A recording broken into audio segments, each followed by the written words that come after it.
อกมาเปิดใจนี่เนาะได้จำกัดอยู่บ่อายุของผู้บ่าวนี่กาให้ใหญ่กว่าให้อายุใหญ่กว่าเอ้ยแม่คิดว่าสำใดอะ40-50ก็ได้โอ้ต้อง40ปลายขึ้นไปซะเนาะประมาณ40 50 60นี่ก็สิโอเคอยู่เนาะเพราะว่าอยู่ในวัยแบบว่าเพิ่นอาจสิผ่านร้อนผ่านหน้ามาเพิ่นอาจจะแพ้เฮาเนาะสบายดีFC ของสาระน้อยเบิดทุกคนบ่ว่าสิอยู่ภายในหรืออยู่ต่างประเทศและยินดีต้อนรับเข้าสู่ช่อง YouTube ของสาระน้อยอีกแล้วทุกคนเลยเปิดภาพมาในมื้อนี้ก็อยู่ห้างเสริมสวยนะทุกคนเนาะมื้อนี้ทางสาระน้อยก็มาพบมาพอผู้สาวโสดอยู่ห้างเสริมสวยทุกคนเลยเพิ่นก็เป็นผู้สาวโสดเนาะก็บ่ฮู้ว่าเพิ่นนี่เคยมีลูกมีผัวบ่เนาะทุกคนทางสาระน้อยและสาวน้อยก็สิได้เข้าไปอบไปโลกนำเพิ่นเนาะทุกคนเนาะมื้อนี้ก็ลมแห้งทุกคนเลยก่อนอื่นก็อย่าลืมกดไลค์กดแชร์กดติดตามให้สาระน้อยนี่เด้อทุกคนเด้อเพื่อเป็นแรงบันดาลใจให้สาระน้อยได้เฮ็ดคลิปต่อๆไปเนาะโดยเปิดภาพมากับมาพบกับผู้สาวโสดเนาะโดยก่อนอื่นเฮาก็สิเข้าไปทักทายเพิ่นก่อนเนาะโดยสบายดีเด้อสบายดีโดยสบายดีเนาะก่อนอื่นทั้งเสมอดีสิขออนุญาตถามสื่อของเอื้อยไปก่อนเนาะสื่อว่าจังไดก่อนสื่อละสื่อสาวละอันนี้จักปีแล้วอายุ29ปีโอ้อายุ29ปีโดยจังสิถามว่าที่ผ่านมาเคยสร้างครอบครัวบ่เคยโอ้เดี๋ยวผู้2คนมีลูก2คนผู้หญิงคือผู้ชายเอ้ยผู้หญิงกับผู้ชายผู้หญิงกับผู้ชายเนาะดีเด้อเนาะก็คือว่าใหญ่แล้วแล้วทีนี้ก็คือทางเอื้อยนี่จะเลิกลากับแฟนบ่โดยแฟนโอ้เลิกลากันโดนแล้วประมาณ2ปีได้2ปีนี่แต่ว่าทางผู้บ่าวหรือว่าทางสามีของเอื้อยสามีเก่าเป็นคนไทยหรือคนลาวคนลาวคนลาวคือกันนี่หลังจากเลิกลากันเพิ่นได้มาเยี่ยมยามลูกอยู่บ่โอ้ได้ติดต่อกันโอ้คือเลิกกันตัดขาดกันถาวรเลยโดยโอ้แต่ว่าลูกนี่คือเอื้อยรับภาระคนเดียวทุกอย่างในการใช้จ่ายรายอยู่บ่เอ้ยแต่ละเดือนนะกัดหลายพอสมควรอยู่เนาะลูกทั้ง2คนเนาะเนี่ยเพราะว่าลูกไปฝากเรียนโดยชองมาจะเป็นไข่อีกเนาะเนี่ยถ้าว่าเดือนใดบ่เป็นไข่ก็สิบ่มีการใช้จ่ายรายแน่เนาะโอ้เพิ่นนี่เป็นแม่เลี้ยงเดี่ยวลูกตั้งว่า2คนก็ถือว่าเก่งอยู่นี่เนาะกะมื้อนี้ก็เลยตัดสินใจสิเนาะหาคนมาเลี้ยงซอย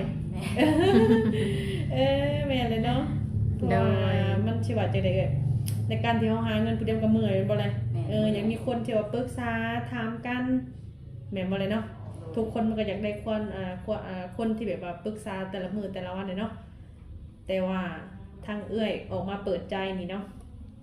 ได้จำกัดอยู่บ่อายุของผู้บ่าวนี่กาให้ใหญ่กว่าให้อายุใหญ่กว่าเอ้ยแม่คิดว่าสำใดอะ40-50ก็ได้โอ้ต้อง40ปลายขึ้นไปซะเนาะประมาณ40 50 60นี่ก็สิโอเคอยู่เนาะเพราะว่าอยู่ในวัยแบบว่าเพิ่นอาจสิผ่านร้อนผ่านหน้ามาเพิ่นอาจจะแพ้เฮาเนาะโดยต้องเอาอายุหลายคนเก่าของเอ้ยก็อายุหลายบ่ประมาณ30ปลาย39 30ปลายแต่ว่าโดยความบ่เข้าใจกันก็เลยตัดสินใจแยกทางกันแต่ว่าทางเอื้อยนี่มีเครื่องสมสารนำกันบ่แบบว่ามีเฮือนมีซานนำกันอยู่บ่ก็มีก็แบ่งกันเรียบร้อยโอ้แบ่งเรียบร้อยแล้วโอ้แต่ว่าทางเอื้อยนี่อาศัยเฮือนอยู่กับลูกแม่นบ่แม่โอ้แต่ว่าทางเพิ่นก็คือสิไปมีครอบครัวใหม่เลยเนาะน่าสิมีเลยเนาะทางเอื้อยก็เคยไปทำงานอยู่ไทยบ่โดยเคยโอ้ไปหลายปีบ่กะประมาณปีปลายโอ้แต่ว่าหลังจากเลิกกันแล้วก็เลยย้ายมาอยู่พี่บ่มาเบิ่งลูกเลยตัดสินใจมาอยู่นำลูกเพราะว่าลูกเนาะเฮาต้องเบิ่งลูกลูกทั้ง2คนทั้งพ่อทั้งแม่ของเอื้อยได้ยังบ่ยังเบิด2โอ้ยังเบิด2คนแต่ว่าสิไปเวียดทางอื่นก็คือต้องให้เพิ่นได้เบิ่งให้เนาะโดยก็คือว่าทางบัดปัจจุบันนี่เอ้ยบ่ได้ไปหาเงินอยู่ไทยแต่ว่าทางเอ้ยมีความคิดอยากสิเฮ็ดอยากไปเฮ็ดเวียกอยู่แถวบ้านเฮาอยู่บ่กามีอยู่ไปสมัครอยู่โอ้ยังรออยู่ตอนนี้นะรออยู่เฮ็ดเวียกหยังเอ้ยสิไปสมัครโรงงานโอ้อยู่โรงงานในการเฮานี่เนาะแต่ว่าก็ยังรอคำตอบจากเพิ่นว่าเพิ่นสิเอาบ่โอเคบ่แบบนี้เนาะคันว่าเป็นไปได้ค่ะเพิ่นเอาก็เฮาก็ยินดีนำเนาะเพราะเพิ่นสิได้มีแบบว่าเงินเดือนแน่หั่นนะ ทั้งเอ้ยอันเอาลูกไปฝากโรงเรียนนี่เดือนเท่าไหร่เอ้ย คนละ350,000 โอ้ สองคนกับ700,000 โอ้ภายใน1เดือนนั่นแหละ โดยแม่ อืมก็คือว่าลูกทั้งสองคนนี่เอาไปส่งเรียนเบิดเนาะ โดยส่งเรียนเบิด โดยก็คือว่าทางเพิ่นนี่ก็เป็นแม่เลี้ยงเดียวถ้าในการที่แบบว่าโอ้ลมกับผู้บ่าวแต่ทางถาผู้บ่าวเพิ่นอยากเอาเฮาไปอยู่นำนี่คือสิสามารถไปได้อยู่บ่เอ่ย คือสิยังไปบ่ได้ หรือว่าต้องเบิ่งตัวจริงเนาะ แม่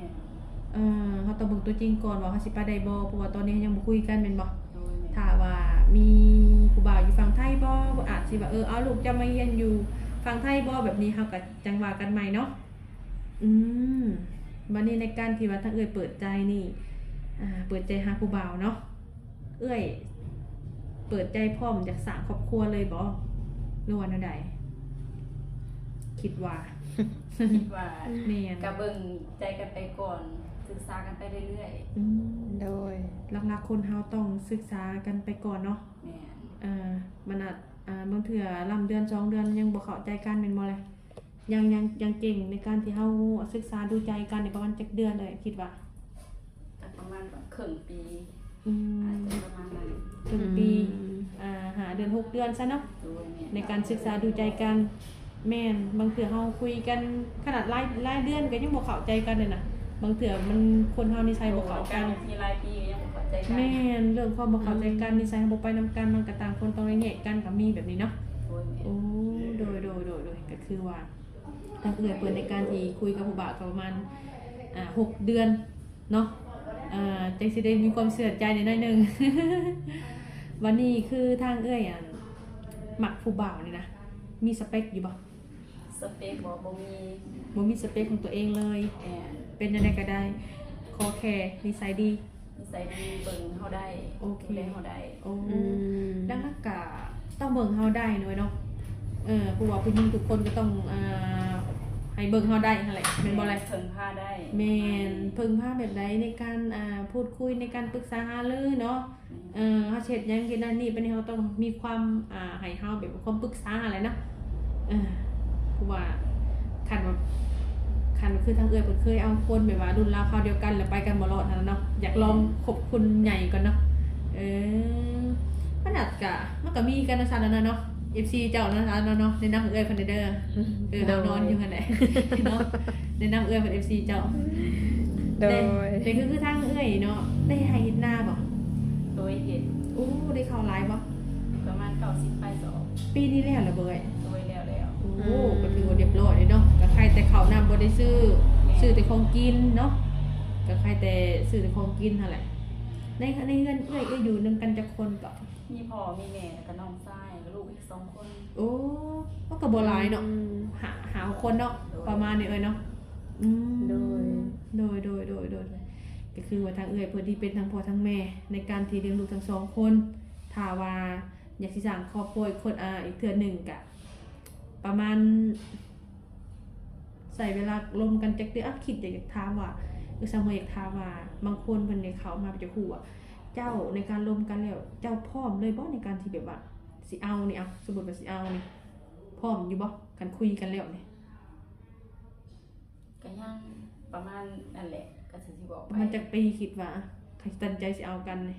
ประมาณปีหนึ่งหรือ2ปีประมาณนี้ ปี1 2ปีก่อนเนาะให้มันขัดใจกัน เรื่ เนาะ อย คุยกันไปหรือว่าไปหามาสู่กันได้เนาะ ๆได้ แต่ว่าเขาต้องมาเบิ่งกันในการที่เขาสิเอามาเป็นครอบครัวหรือว่าเป็นพ่อของลูกเขาต้องเบิ่งละเอียดก่อนโดยเนาะ โด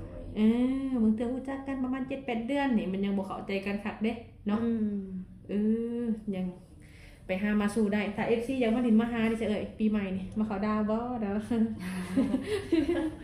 มาได้ มาได้เนาะยินดีเลยเนาะ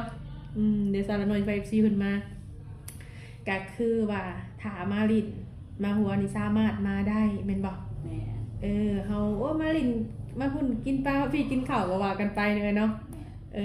บางเทื่ออาจสิบ่ได้มาเป็นทั้งผู้บ่าวแต่ว่ามานำกันแบบในนาม FC ก็ได้เนาะ โดยได้ แต่ทั้งผู้บ่าวเนี่ยถ้าสมมุติว่าบังเอิญถ้าผู้บ่าวคนนึงมากินเหล้ากินเบียร์แบบนี้ก็รับได้บ่เอ่ย ถามว่าหาบได้กินในเทศกาลหาบได้ แต่ว่ากินทุกมื้อหาบบ่ได้ มันก็เกินไปเนาะถ้าสิกินเกินนี่ก็โอ้ยบ่ได้คือกันเนาะเว้ยเนาะ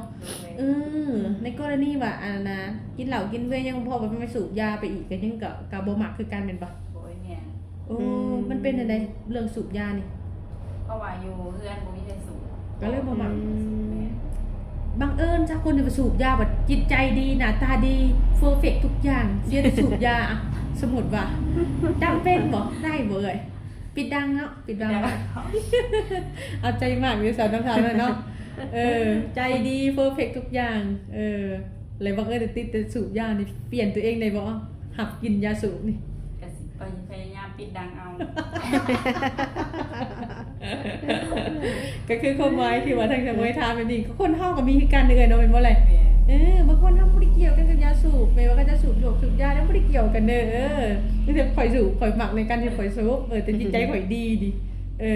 ข่อยดีทุกอย่างแบบนี้หั่นน่ะแบบนี้นะก็คือว่าหยอกเพิ่นเนาะว่าบ่ฮอร์โมนเนาะก็คือว่าคนเฮาถามว่าในสิ่งที่เฮาบ่มักเฮาก็เฮาปฏิเสธออกเป็นบ่ไร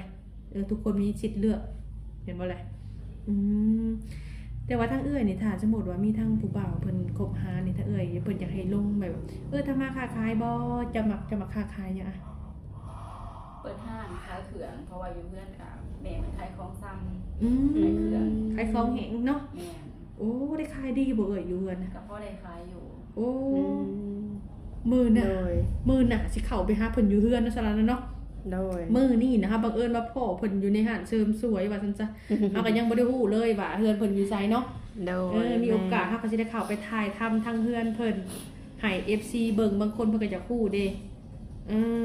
เนาะอยากฮู้ว่าเป็นจังไดแบบนี้หันนะถามหน่อยตาม FC จะเคยฮู้ หลังจากอบรมกันแล้วนี่นะสิไปทางใดอยู่บ่ซะ นี่บอก โดย ไปหาเอาลูกอยู่โรงเรียน ไปหาเอาลูกเนาะ โดย โอ้ไปหับไปส่งทุกมื้อบ่ แม่ไปหาไปส่งทุกมื้อ ลูกแต่ละคนนี่จักปี ลูกคนแรก4 ปีปลาย โดย ที่2 ปีปลาย ผู้2 ปีเพิ่นยังกินนมอยู่บ่ ยังกินเบิด2 โอ้กินไปทั้งสอง แม่ โอ้แสดงว่าค่าใช้จ่ายก็เติบนึงเนาะ กับพอสมควรอยู่ โดยคนที่สิเข้ามาหานี่ต้องทำให้ได้เนาะ แม่ คือทางนี่มีลูกเนาะต้องพร้อม มีลูกมีภาระแล้วนะเนาะทุกคนมีลูกต้องมีภาระบ่น้อยก็หลายว่าซั่นซะเนาะ โดย กับหลายพอสมควร แต่ละเดือน แม่ยอมรับเนาะมีลูกนี่โอ้ภาระหลายยอมรับ โดยในการมีครอบครัวใหม่นี้ทางลูกเพิ่นสิบ่ติบ่หยังบ่ก็คือสิบ่ตีดอก เนาะเพิ่นก็คือสิอยากให้ทางแม่เพิ่นมีคนมาช่วยหาเนาะ โดย อีกอย่างหนึงเพิ่นก็อายุยังน้อยอยู่เนาะโดย คื คือ อว่าแหละเนาะอีกปี2 ปีจังสิพร้อมแม่นบ่ โดยแม่ ถ้าว่าคุยผู้บ่าวอายุหลายนี่เพิ่นถามบ่ได้ได้เสยแบบลดลงมาอีกได้บ่อหยังแบบเนี้ยนะ ก็มาคุยกันก่อน คุยกันเบิ่งก่อน เพิ่นสิดูแลเฮาได้บ่ โดย เอามื้อนี้ก็มีเนาะมันก็มีหมดเลยเนาะ โดย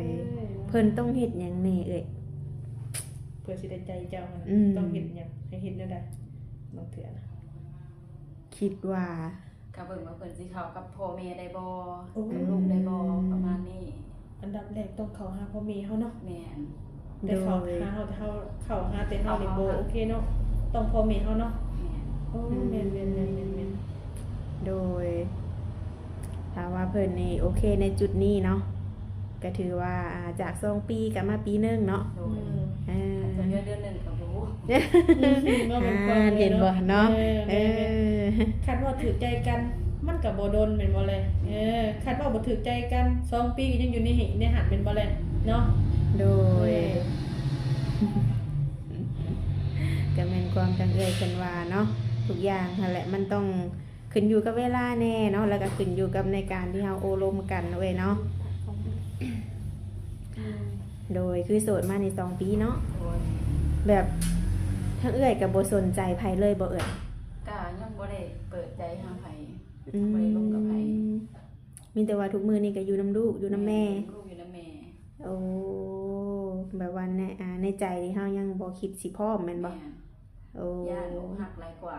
ย่านอกหักโอ้บ่ว่าผู้จบผู้งามคือเอื้อยย่านอกหัก หนึ่งกับบ่มีผู้ใดเข้ามานำแหละ แบบเวลาไปใส่มาใส่นี่บ่ได้มีผู้แซวผู้หยังบ่ซะเอื้อย ถามว่ามีบ่มีแต่ว่าบ่ได้สนใจหั่นนะ โอ้บ่ส คือน ตอ ใจ นนี้ยังโฟกัสแบบว่า หาเงินเลี้ยงลูกก่อนแบบนี้ อืม แต่ถ้ามีคนมาซอยก็คือสิโอเค โดยก็คือสิแบ่งเบาภาระเฮาเติบหนึ่งเนาะ โดย อืมและคือทางเอื้อยนี่ก็ว่างคุยโทรศัพท์อยู่บ่ โดยว่า อืมว่างเวลาอะไรแน่เอ่ย ก็ว่างได้ตลอดเนี่ยเพราะว่าขายเครื่องอยู่เพื่อน ขายเครื่องอยู่เพื่อนเราก็คุยได้เนาะ โดยแม่ เอาแบบวิดีโอคอลมากกาเปิดบ่ ก็ เปิดกล้องคุยกันเนาะสิได้เห็นหน้าเห็นตากันเนาะอืมโดยคือว่าได้เนาะถ้าเพิ่นอยากมาก็มาได้แม่นบ่ ดูมาได้ ในกรณีว่าเพิ่นชวนไปเที่ยวบ้านเพิ่นได้ซะเอ้ย ก็ต้องเบิ่งก่อนว่าเราคุยกันประมาณสำใดโดนสำใดประมาณเนี้ย อืม ถ้าคุยประมาณเดือน2 เดือนยังไปบ่ได้ บ่กล้าบ่ แม่ยังบ่กล้าไป อืมย่านหยังแน่อะเอ้ย นะ ย่านเพิ่นตัวสิบ่ แม่ ย่านเพิ่นตัวต้มเฮา แม่ อืมแม่นความเอ่ยว่าเนาะเดือน2 เดือนมันยังไวเกินไปเลยเนาะพุ่นแหละ5-6 เดือนคือเอ่ยว่าแหละเนาะต้องมีความมั่นใจเนาะโดยและเอื้อยมีทางติดต่อให้ทางผู้บ่าวบ่ซั่นนี่ มีตอนนี้มีทางไลน์ มีไลน์เนาะ โดย โอ้โดยหลังจากว่าทางเฮาโอลมกันแล้วก็สิได้เอาไลน์ให้ทางหนุ่มๆเพิ่นเนาะถ้าว่ามีผู้อยากทำความรู้จักกับเอื้อยเนาะลองเบิ่งเข้ามาศึกษาเบิ่งใจกันเนาะอายุ4 50 60ได้บ่ ได้ 60ก็เอาบ่เอ่ยหรือว่าบ่เอา อ่ะ เอาได้บ่อายุ60นี่ เพราะว่า60มันก็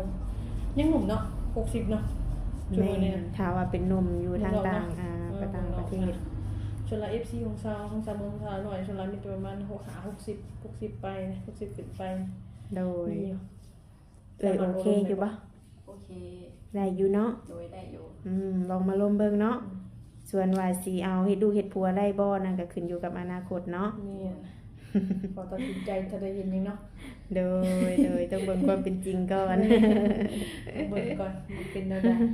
โดยก็โอเคสำหรับสมัยเนาะมื้อนี้ก็ถือว่ามาเจอกันอยู่ห้านเสริมสวยเนาะ แม่ ก็เลยเลยรวมกันในถามไทยกันหั่นแหละทุกคนเลยถ้าว่าสนใจทางเอ้ยเพิ่นแอดไลน์มาเนาะทางเฮาก็มีไลน์ให้เด้อทุกคนเด้อ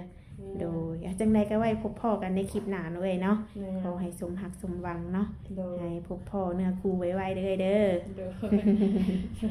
โดยสบายดี